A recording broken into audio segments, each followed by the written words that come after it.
Hola, buenas tardes. More remedial Spanish grammar in the car for you. And today we have food.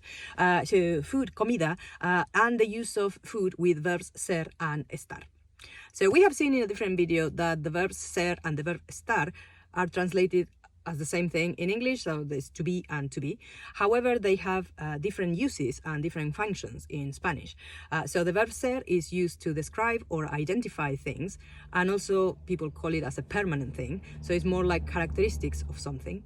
Whereas the verb estar is used for location mainly and for identification of moods and feelings, and some people say this is kind of temporary things.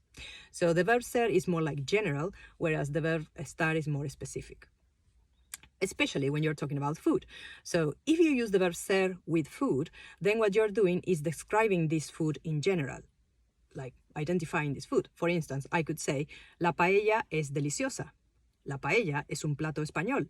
So paella is delicious, and paella is a Spanish dish. But I'm not talking about the paella I'm eating. I'm just talking about generally paella in general. Yes, so any paella is going to be delicious. However, if I am eating a paella and I want to say this particular one is delicious, I wouldn't use the verb ser, I would use the verb estar. So I would say, la paella está deliciosa. So this particular paella I'm eating now is delicious. Or maybe it's a bit salty. So I could say, la paella está salada. So the paella is a bit salty. Or la paella está muy fría. So this paella is a bit cold. Or la paella está caliente. So it's hot. But I'm not talking about paella in general. I'm talking about the one I'm eating.